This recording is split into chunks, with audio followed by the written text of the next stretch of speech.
dans un collège d'avocats constitué de maîtres Pouy et de maîtres Pouy, tous régulièrement inscrits au barreau du Burundi.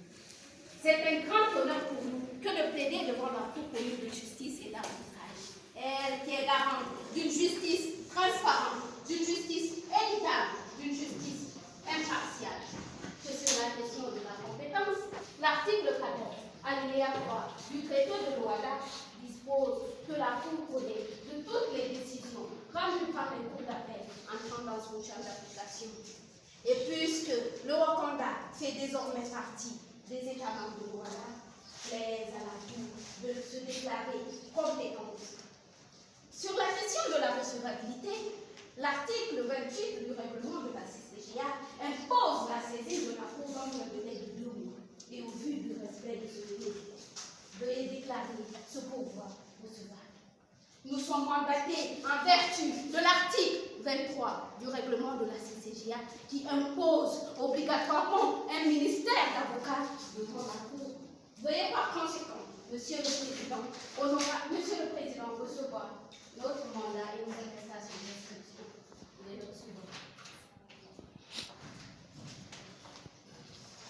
Monsieur le Président, honorable membre de la Cour, qu'est-ce qui nous réunit ici aujourd'hui? Tout simplement, Gaindé et Mans de Wakandé, animés par leur affection sociétatiste, créèrent la solution. Une société à responsabilité limitée. Au bout de 3 ans d'existence, prospère, celle-ci décida, afin d'étendre ses activités en dehors du territoire wakandé, de créer une succursale au Mali en 2012 et nomma Baïbou comme gérant. Très malheureusement, Monsieur le Président, honorable membre de la Cour, au bout de 2 ans d'existence, celle-ci connaissait une gestion déplorable. Conscient que cela pourrait affecter la solution, notre client proposa purement et simplement l'apport de la succursale à une société et par là même se conformer aux dispositions de l'article 120 relatif aux droits des sociétés commerciales et du groupement des télécommunications. Hélas, ce fut sans compter sur le soutien de l'État. Ce qui fait que nous nous plongeons dans un marathon judiciaire, commencé par la saisine du tribunal de commerce de Doupoul par notre client, afin d'obtenir l'apport de la succursale à une société en 2014. Ce qui obtient sans surprise. Mais quelle fut notre stupéfaction lorsque Gaindé décida de s'y opposer devant la Cour d'appel. Parallèlement à la solution, Monsieur le Président, honorable membre de la Cour, nous avons la Beginning Business, une société anonyme qui vit le jour en 2010, créée par l'AMICAT et Beginning Membre. Constituée d'un capital social de 20 millions et divisée en 2000 actions, dont les 1300 ont été souscrits et entièrement libérés par notre client, tandis que les 700 autres restants ont été souscrits mais libérés qu'à moitié par l'AMICAT. Toutefois, Monsieur le Président, honorable membre de la Cour, elle prit l'engagement solennel. Je dis bien l'engagement solennel d'en libérer le reste au bout de 3 ans. Et là encore, ce fut sans surprise. Elle ne l'a pas fait, mettant ainsi notre client dans l'obligation de saisir le président du tribunal de commerce de Doupoul afin d'obtenir l'adjudication par l'AMICAT. C'est qu'elle obtint, sans aucun doute, avec l'ordonnance du 9 mars 2014. Monsieur le Président, honorable membre de la Cour, imaginez-vous notre surprise lorsque l'AMICAT, alors même qu'elle était défaillante de ses obligations envers la société, eut le toupet, l'audace de s'y opposer devant la Cour d'appel. Monsieur le Président, honorable membre de la Cour, ces faits commandent notre présence ici. Par ailleurs, Maître Pouy, qu'en était-il réellement de la gestion de la succursale? Déplorable. Pour faire simple, la succursale était dans une situation irrémédiablement compromise. Je dis bien, irrémédiablement compromise. Avec une comptabilité douteuse, fâcheuse, pour ne pas dire désastreuse. Veuillez recevoir d'ailleurs, Monsieur le Président, les états financiers de cette dette, ils sont incontestablement assez forts. D'ailleurs, nous tenons la vigilance de notre client. Cette situation impérieuse allait perdurer, ce qui aurait sans doute de graves répercussions sur la société mère. La solution. Fort heureusement, Monsieur le Président, honorable membre de la Cour, le législateur Awada, dans sa clairvoyance incontestée, a prévu un remède, en tout cas le remède idéal, adéquat, face à ce type de situation. Parce que au sens de l'article 120, de l'acte uniforme relatif aux droits des sociétés commerciales du groupement de l'économie, le législateur dispose, entre autres, qu'au bout de 2 ans, la succursale appartenant à une personne étrangère devrait être apportée à une société de droit préexistante ou à créer. Cette disposition, Monsieur le Président, qui semblerait pourtant être d'une clarté aveuglante, est pourtant en tout cas floue, en tout cas assez pour la cour d'appel de Djoko, qui s'est laissé fourvoyer et de surcroît a erré dans son interprétation. En effet, en définissant la personne étrangère comme toute personne ressortissante d'un État n'ayant pas ratifié le traité de Rwanda, la cour d'appel a outrepassé ses prérogatives, en l'occurrence. Ubilex, non distingué, technos distingué des réponses, n'est-ce pas, merci bien? En effet, là où la loi ne distingue pas, il n'y a pas lieu de distinguer. Parfaitement. Mieux encore, en parcourant les 920 articles contenus dans l'acte uniforme relatif aux droits des sociétés commerciales et du groupement d'intérêt économique, on y trouve guère, je dis bien guère, une définition de la personne étrangère qui renverrait à cette conception. Donc, qu'allons-nous faire du principe de territorialité, du principe de nationalité et encore plus du principe de la souveraineté? Va-t-on le jeter à l'assistance? Mais non, on le respecte trop pour ça. Monsieur le Président, honorable membre de la Cour, au sens de l'article 120 de l'acte uniforme relatif aux droits des sociétés commerciales et des groupements d'intérêt économique, il fallait entendre par personne étrangère une personne ne sortissant d'un État, outre que l'État d'implantation de la succursale. Vous constateriez de facto que la solution demeure étrangère au pays, car se situe au Wakanda, je dis bien au Wakanda, qui se situe à l'extrême est du continent africain. De plus, Monsieur le Président, honorable membre de la Cour, il sied de constater que la succursale étant dépourvue de la personnalité juridique, bien qu'ayant une autonomie de gestion, doit être apportée à une société de droit préexistante pour après, au bout de 2 ans. Je dis bien 2 ans. Et en distinguant cela, Monsieur le Président, en autorisant ceci, la Cour ne fera que dire le droit, tout le droit, et rien que le droit. Et ainsi, elle s'inspirerait même dans la logique de la Cour d'appel de Djamena, dans sa décision du 5 mai 2000. Monsieur le Président, honorable membre de la Cour, au regard de tout ce qui précède, plaise à votre haute et auguste Cour, la Cour commune de justice et d'arbitrage, connue et louée pour son impartialité légendaire et son intégrité sans frein, d'autoriser l'apport pur et simple de la succursale à une société de droit préexistante ou à créer, afin d'assurer la pérennité de la société mère, la solution. Par ailleurs, pour ce qui est de la société avenue business, Maître Odo, la société Namicaps avait été réellement affectueuse société. Aucun nom, maître Poul. Aucun nom, maître Poul. Bonjour, monsieur le président honorable de la Cour. Nous sommes ici dans le cadre de notre seconde affaire qui consistera pour nous à caractériser la mauvaise foi de la société Namicaps et son manque d'affection sociétatis. Monsieur le président honorable de la Cour, la Chambre provinciale de la Cour de cassation a, dans un arrêt du 3 janvier 1986, défini 2 critères essentiels pouvant caractériser la notion d'affection sociétatis, à savoir la collaboration effective des associés et que ces derniers travaillent sur un pied d'égalité. En effet, la collaboration effective implique, selon Véronique Manuel, professeur d'université, que l'associé ne doit pas être cantonné dans une attitude passive en attendant sa part de bénéfice. Ce fut malheureusement le cas de l'associé Namicaps. Cette définition, du professeur Véronique Manet nous emmène, chemin faisant, à glisser vers notre second point, qui consiste à caractériser la mauvaise foi de l'associé Nami Cabs. Et oui, mauvaise foi. Et pour s'en rendre compte d'ailleurs, il suffit juste de jeter un regard aux articles 389 et 774 de l'acte uniforme relatif aux droits des sociétés commerciales et du groupement des terrains économiques qui donne la possibilité à l'actionnaire défaillant de pouvoir libérer le surplus des actions dans un délai de 3 ans. Et oui, monsieur le président de la Cour, 3 ans, ce n'est pas un jour, ce n'est pas une semaine, ce n'est pas un mois. Qu'est-ce qui justifierait cette attitude nonchalante, passive, recroquevillée de l'associé Nami Cabs? Peut-être un sommeil profond de 3 ans, revend le bandit en train de s'en décéder. Mais vu que le droit n'est que preuve, je demanderai à la partie adverse de nous apporter un certificat de sommeil, mais datant de 3 ans, bien sûr. Fiction ou réalité, monsieur le président de la Cour, je ne saurais le dire. Mais pour ce qui nous concerne, revenons à la réalité. Réalité qui nous emmène d'ailleurs à constater avec effroi, avec étonnement, la décision de la Cour d'appel, infirmant celle du tribunal commercial, ayant ordonné l'adjudication du surplus des actions non libérées par la société Nami Cabs. La Cour d'appel d'ailleurs n'a pas donné base légale à sa décision.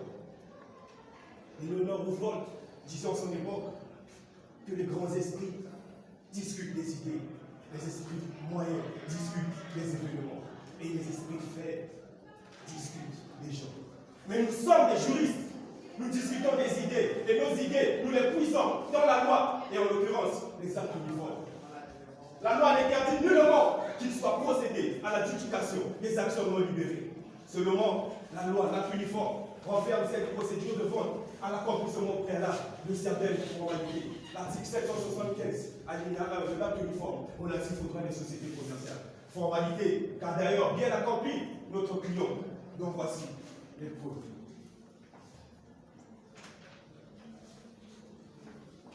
Et pour terminer, pour finir, monsieur le président de la Cour, nous examinerons ou nous analyserons ici le cas de la dissolution contestée par l'associé Nami Cabs et qui propose en réponse à cette dissolution la liquidation.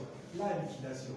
Oh, c'est d'ailleurs ce qui fait sourire Maître Pouille, le connaissant comme étant un fin procédurier, car c'est une question de procédure et de forme ici. La loi l'interdit nullement et que la loi dispose. La loi énumère 7 causes de dissolution de la société.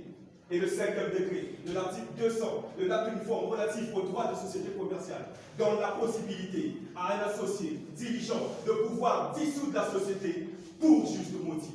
Et nous considérons que l'absence de libération des parts par l'associé Nami Cabs constitue un manquement grave à ses obligations envers la société. Nous sommes ici, mais nous parlons bien d'une autre entité qu'est la société. Nous sommes ici à la CCGA, à Abidjan, et pas loin d'ici à l'autre bord. Les Ivoiriens disent « Mon le oula ». Question anodine, mais qui mériterait d'être posée. Nous parlons d'une autre entité qui est la société. Et nous sommes devant la haute cour, qui est la cour commune de justice et d'arbitrage. Cette demande de liquidation proposée par la partie adverse n'est d'ailleurs pas fondée. Car c'est une question de fond et de procédure. La liquidation n'intervient qu'après la dissolution. Article 201, alinéa 2 de l'acte uniforme relatif aux droits des sociétés commerciales et du groupement des terrains économiques. Monsieur le président de la Cour, pour faire preuve d'empathie et de compassion, je me réjouis dans le corps de la partie de Fonderesse. Admettons d'ailleurs que nous puissions parler de liquidation, à contre-cœur d'ailleurs. Mais pour procéder à la liquidation, il faut bien nommer un liquidateur.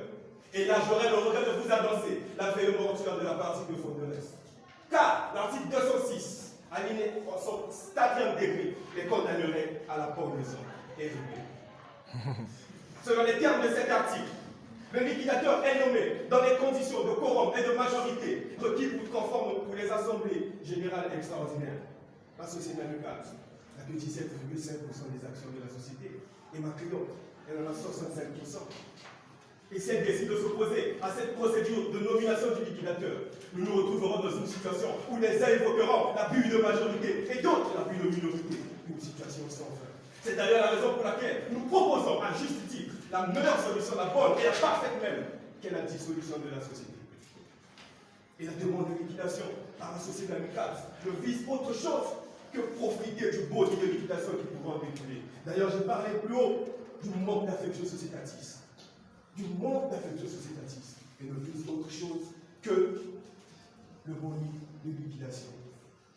Monsieur le Président honorable de la Cour, nous savons compter sur votre lucidité, votre perspicacité, votre volonté farouche à dire le droit et rien que le droit. D'ailleurs, Montesquieu disait de vous que vous êtes la bouche qui prononce la loi. Et je dirais plus, vous êtes le bâton dont se servent les aveugles en droit pour pouvoir se guider.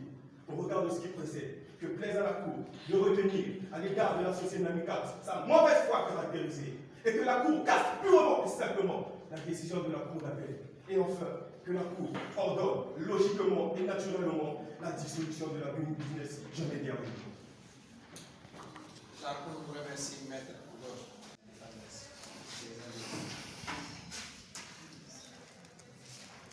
Merci à vous, honorable.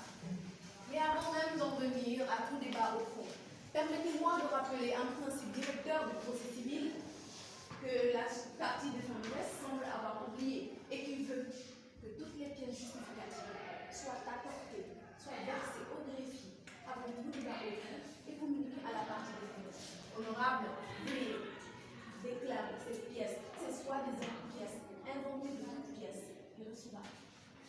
J'aimerais aussi, pour la leçon de terminologie, rappeler à M.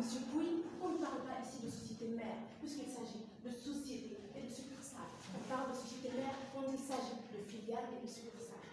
Je ferme la parenthèse. Irrémédiablement compromettante, nous dit-il, pour qualifier la société mère.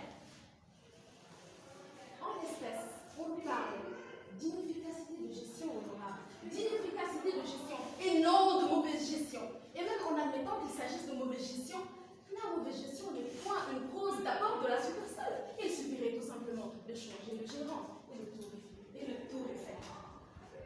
Messieurs les membres du jury, honorables membres de la Cour, chers confrères, quand on prétend, par amour pour la loi, vouloir se conformer à celle-ci, il faudrait au préalable saisir l'esprit même de cette loi. Ceci ne semble pourtant pas être le cas de Siemens, comme veulent nous faire croire nos chers confrères. Alors nous, avocats de la défense, nous donnons pour mission de remettre nos chers confrères sur les rails, afin que, sur la base de la décision que vous rendrez aujourd'hui, soit évité les catastrophes judiciaires. Effectivement, comme le disent nos chers confrères, M. Mams, ici présent, souhaite se faire appliquer une loi qui ne lui est point applicable. Je veux parler par là de l'article 120 de la SCGIE qui oblige, je dirais, les sociétés étrangères ayant une succursale dans l'espace Rwanda à l'apporter au bout de 2 ans d'existence. Ainsi, l'on comprendra donc que le problème du Siemens, le problème de compréhension du Siemens se situe dans la notion même de société étrangère. Qu'est-ce que la société étrangère? Dès l'article 1er de la SCGIE, cet acte même nous dit que les sociétés commerciales implantées qui ont le siège social dans les États partis sont soumises à ce même article uniforme. Donc nous pouvons conclure par là, aisément, que la société étrangère est une société n'ayant pas son siège dans un État parti. Or, pour savoir ce qu'un État étranger, autant pour moi, il suffit de se référer à l'article 1er-3 de l'acte uniforme relatif, l'acte uniforme portant organisation des procédures collectives d'apurement du passif, qui définit l'État étranger comme étant, je cite, textuellement, tout État non parti au traité de Luanda. Fin de citation. Nul besoin de rappeler que et le Rwanda et le Mali ont ratifié le traité de Gorée. Alors oui, chers confrères, le Rwanda n'est point un pays étranger. Pour se rendre compte de cela, il faudrait réfléchir en termes de juridiction et non comme un moldu du droit en termes de frontières, comme vous le faites. Mais le monde étant plein de critiques et à force réglementaire, de distinction, de définition, on finit par obscurcir les connaissances les plus claires et les plus simples. Nos chers confrères ne veulent pas comprendre que le Rwanda n'est pas un pays étranger. En outre, le législateur honorable de la Cour, dès le préambule du traité, nous affirme sa volonté d'attirer les investisseurs en assurant un cadre économique sécurisé. À supposer donc que la société solution ait même été étrangère, comment pourrait-on donc l'obliger à se filialiser, étant donné que tous les États partis au traité de Luanda ont également ratifié les conventions internationales interdisant formellement l'obligation de filialisation pour garantir une équité entre les sociétés nationales et les sociétés étrangères. Il est bien facile pour la partie adverse de défendre mon client comme un monstre qui ferait tout pour protéger ses intérêts. Oui, il est bien facile de le faire. Mais il reste que même si cette comédie arrivait vraisemblablement à passer, il demeure que la cour, messieurs du nombre de jury, est le garant, non de l'ordre moral, mais du droit et de sa bonne application. C'est donc à juste titre que nous estimons, honorable membre de la Cour, que le monsieur Marx ne mérite point de voir prospérer ses désirs. Mais tout ceci, mes chers confrères, mes chers collègues, nous reviendrons là-dessus beaucoup plus profondément, ultérieurement, et avec des arguments beaucoup plus pertinents. Mais pour venir à ma cliente Nami Caps, dans l'affaire l'opposant à Béguiniment, honorable, je dois avouer que je suis très surprise de me retrouver devant vous aujourd'hui. Car je ne puis comprendre, non, je ne puis comprendre qu'après avoir brisé tant de règles, après avoir violé tant de lois, cette dame ici présente ose se présenter devant vous pour se dépeindre en victime. Comment construit-on? Vous savez déjà l'histoire qui nous réunit ici aujourd'hui. Nami Caps n'ayant pas pu libérer ses actions à temps dans le délai qui lui avait été accordé. Alors, fâchée d'avoir attendu ces 3 dernières années sans que ma cliente n'ait pu s'acquitter de ses obligations, la dame Nami Caps s'est empressée de saisir le juge du tribunal de Diopoul afin que celui-ci lui octroie une ordonnance d'adjudication. Mais tout ceci sans mise en demeure préalable. Or, je ne vous apprends rien quand je vous dis que la mise en demeure est essentielle, surtout dans une telle procédure. Oui, essentielle, au point de causer la nullité de toute la procédure enclenchée en cas de non-respect. Mais avant même d'avancer davantage sur ce terrain, permettez-nous, honorables, de nous indigner sur le comportement de la dame Caps. Oui, nous indigner. Sur son comportement, elle, on a l'impression, honorable membre de la Cour, que cette dame confonde sa personnalité juridique à la personnalité juridique de la société. Car on ne pourrait expliquer le fait que cette dame ait eu l'audace d'introduire une demande d'adjudication en son nom alors qu'elle n'était ni mandataire légal de la société, ni administrateur de celle-ci. Pour vous prouver en vérité, honorable membre de la Cour, c'est ce que cette dame n'en a pu faire de la loi. Vous voyez que même après avoir obtenu cette ordonnance d'adjudication, cette femme n'a pas eu la diligence de le signifier à ma cliente ici présente. C'est donc, honorable membre de la Cour, de façon tout à fait irrégulière, que cette femme a procédé à la vente des actions non libérées par ma cliente pour enfin passer à la dissolution du simple de la société d'injustice. Alors, ma cliente, ayant obtenu entre-temps une annulation de cette ordonnance d'adjudication, estime que puisque la dissolution a eu lieu, c'est à juste titre que la liquidation, c'est à juste titre que l'on doit procéder à la liquidation. Vous le conviendrez avec moi. C'est alors, mesdames et messieurs, la contestation de ces décisions d'appel par la dame membre de votre honneur qui justifie notre présence devant vous aujourd'hui. Je tiens d'ailleurs à rappeler que c'est pour exactement ces mêmes faits, c'est-à-dire la violation des articles 775 et 776, prévoyant dans l'acte uniforme relatif aux sociétés commerciales les formalités qui s'appliquent en cas de défaut de libération, que cette même autorisation, en date du 7 juin 2018, c'est-à-dire l'année dernière, a annulé, a confirmé autant pour moi l'annulation d'une ordonnance d'adjudication dans une affaire opposant la société Valeurs Plus Sénégal à mon famille. Honorable membre de la Cour, prière de tenir compte de ceci. Au fond, mesdames et messieurs de la Cour, l'on se demande encore ce qui a bien pu faire croire à la dame membre dans une société pluripersonnelle, de me dire mes chers confrères, qu'elle avait le droit, sans pour autant requérir le consentement de son associé, de dissoudre la société d'une business. Vous me le direz. L'honorable membre de la Cour, ceci n'est même plus une question de droit. Ceci n'est même plus une question de droit, mais tout simplement de bon sens, chers confrères, de bon sens. Car même en admettant que ma cliente ne s'est point libérée à temps, même en admettant que ce défaut de libération ait pu lui enlever ses droits de vote, même en admettant que cette soi-disant ordonnance d'adjudication ait pu être un instant valable, que faites-vous, chers confrères, des actions, des 350 actions souscrites par ma cliente et valablement libérées? Vous nous en direz. Vous nous direz où sont passées ces 350 actions. Qu'en faites-vous, chers confrères? À ce titre, honorable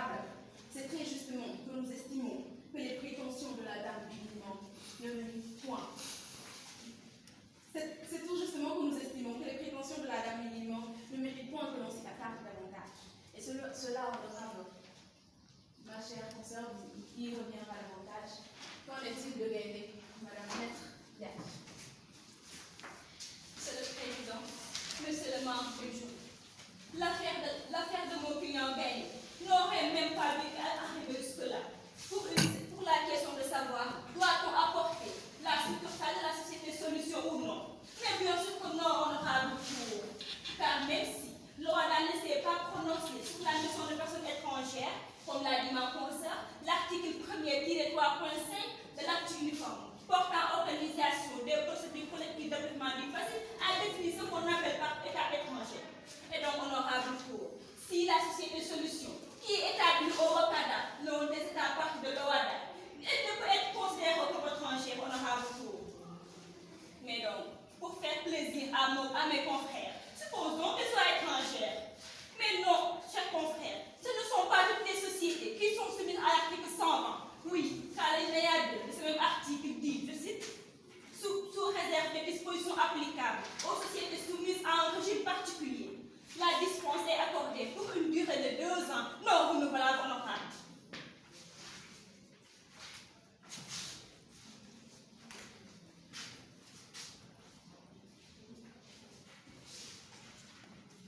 Puisque, pour parler de régime particulier, honorable pour, même si, supposons que l'objet de la société ne nous a jamais été décliné, l'on peut bien croire qu'il s'agit d'une société minière ou bien d'une compagnie aérienne, honorable pour. Sur cette question, l'avis de la CCJA du 12 juin 2016 nous renseigne, je cite, les compagnies aériennes exerçant dans l'espace OADA ainsi que leurs succursales sont soumises à un régime particulier pouvant bénéficier d'une dispense illimitée de l'obligation d'abord invoquée par l'article 120. Également honorable pour faire plaisir à nos chers confrères. Supposons qu'elle soit étrangère, honorable pour, mais l'esprit des accords internationaux d'investissement dont le Canada et le Mali font partie et qui prône le traitement égal et équitable de toutes les sociétés, quelle que soit leur nationalité, interdisent catégoriquement l'accord de la succursale qui a été imposé par l'article 120. Oui, l'article 120 de ce même acte uniforme. Acte uniforme compris dans le traité OADA, le même traité qui prône le développement de l'investissement honorable pour. Il est donc clair et limpide honorable pour que la succursale de la société Solution établie au Canada, l'un des États parties de l'OADA, ne doit nullement être avortée. Qu'il vous plaise donc, honorable pour, vous à qui appartient l'impérium de faire justice, oui, en dévoûtant la partie de maîtresse de toutes ses prétentions. Et pour en venir à l'affaire Bugini, honorable pour, cette dame, à l'affaire Bugini, excusez-moi, et pour ce qui est de l'affaire de notre client Mamicaps, mon confrère Adam vous en dira davantage. Merci. Merci beaucoup, Maître Ndiaye.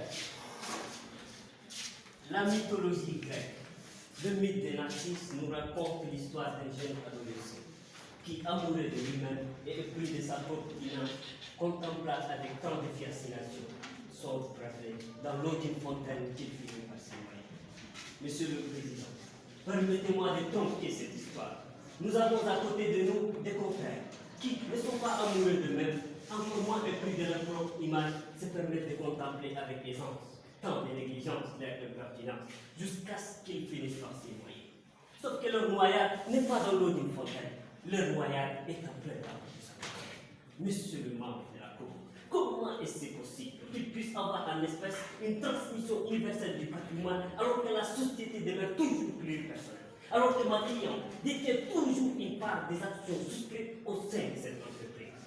Ce n'est pas parce que ma cliente n'a pas libéré la part, une moitié des actions souscrites, qu'il faut coûte que coûte, vaille que vaille, lui enlever la qualité d'associé en parfois ses droits les plus absolus. Cette question, mesdames, messieurs les membres de la Cour, n'est pas même pas de l'hérésie, car la CCJA, dans son arrêt numéro 080 2014 du 25 avril 2014, affaire Madame Idontolou Karamatou contre Société Kodavene et ses autres, a donné une réponse constante. En effet, en se basant sur l'article 75 et suivant, 244 et 389 de la UCG, le juge ont conclu, je cite, les défauts de libération ou les défauts de n'avoir pas libéré les actions souscrites n'enlèvent pas la qualité d'associé. Il s'en induit donc que l'on acquiert la qualité d'associé par le simple fait de souscrire des actions. Mesdames, Messieurs les membres de la Cour, cette jurisprudence est constante, mais il n'y a que la partie adverse qui proteste contre des arguments incontestables, des arguments palpables, mais face à ces arguments contestateurs, légiférer semble urgence. C'est pourquoi nous sollicitons le Rwanda pour un 11e acte infâme, portant non pas procédure collective élargie, encore moins procédure simplifiée, mais un acte infâme portant l'interdiction des spéculations, des divagations, dont l'interdiction des arguments de la partie adverse constituera une disposition d'ordre public de cet acte infâme. Monsieur le membre de la Cour, mesdames et messieurs le membre de la Cour, lorsqu'on avait reçu le mémo, c'est le même moment qui nous est fourni par la partie adverse, nous avons pris 5 minutes pour le lire, mais lorsqu'on est en face des phrases telles que l'apport en société, l'inefficacité qu'on cause d'abord, nous nous sommes dit que ce procès est une farce. Pourquoi? C'est tout simplement parce que, chers confrères, vous ne défendez pas de la manière la plus noble votre client. Heureusement qu'il est efficace, parce que s'il est réel, il allait vous virer. Monsieur le membre de la Cour, il urge de récapituler sur la possibilité d'une existence d'une transmission universelle. Nous avons prouvé les confrères sur la possibilité de prouver que la société était universelle. Nos chers confrères se sont conclus. Il plaise donc à la CNIL de valider la législation et de condamner Mme Gouvernement au paiement des dommages intellectuels. Sens respectif. Nous n'allons pas épiloguer longtemps, on va vous poser quelques questions. Je vais laisser. Ils vont. D'accord. Bon, on va vous laisser vous réagir toi-même par rapport à ce qu'ils ont dit. Et nous aussi, nous doit mettre pour répliquer, pour députer. Vous avez 3 minutes. Toute l'équipe a 3 minutes. Monsieur le Président de la Cour, il est vrai que lorsque l'on prêche le faux, pour enivrer l'assistance, plaider le vrai, pour dilapider ces arguments devient une obligation. Nous avons entendu ici, honorable Cour, nous avons entendu de plus à l'UCG. C'est quoi à l'UCG? Et de plus, nous avons entendu parler de filialisation. L'article 120 est très clair de l'acte uniforme relatif aux droits des sociétés commerciales et du groupement d'intérêt économique ne se limite qu'à la succursale. Sachez bien faire une différence entre une filiale et une succursale. Ça, qui n'arrive pas. Mais je ne le ferai pas à vos places. Je vous renvoie à vos cours de 3e année. La mise en demeure, vous nous évoquez le code de procédure civile. Nous sommes devant la CCGA, un règlement de procédure. Ce n'est pas le même règlement que la procédure de droit commun. Nous pouvons bel et bien apporter des preuves sur place. D'ailleurs, la mise en demeure que vous contestez, nous avons bel et bien votre signature. Il y a accusé de réception de cette mise en demeure. C'est la signature de Namikax, monsieur le président de la Cour. Et vous ne savez pas faire la distinction entre la procédure de mise en demeure et la procédure d'adjudication. La société Guillemot n'a pas procédé à l'adjudication. Pas encore, l'adjudication n'a pas encore été effectuée. Faites bien la différence entre procédure d'avis afin d'interpeller la société défaillante de libérer le surplus des actions et la procédure d'adjudication. C'est deux choses différentes. Enfin, vous évoquez la transmission universelle sur la nouvelle loi de 2010 que les faits ici présentés ont débuté sous l'emprise de l'ancienne loi. Et la dissolution est intervenue le 17 avril 2014, alors que le nouvel acte uniforme portant droit commercial du groupement d'intérêt économique n'est rentré en vigueur que le 5 mai 2014. Un principe de droit. La loi ne dispose que pour l'avenir et n'a point d'effet rétroactif. Je vous le renvoi. Je vous laisse une minute de plus. Honorable, merci Monsieur Gott pour votre générosité. Vous me renvoyez à mon cours de 3e année, moi je vous renvoie en L1 à votre lexique des termes juridiques. Car la filialisation, c'est tout simplement ce dont parle l'article 120 de la STGIE. Alors retournez-y et vous comprenez. L'obligation de filialisation, c'est l'obligation d'apporter une succursale à une société. Que ce soit pour l'adjudication ou la procédure d'adjudication, votre client, Big Limon, n'a pas procédé à la mise en demeure, M. Gott. Soyez de bonne foi et admettez-le. Et votre document n'est pas recevable. Que la signature de mon client soit sur ce document ou pas, ce document n'est pas recevable, étant donné qu'il ne nous a pas été notifié, qu'il ne nous a pas été communiqué ces documents et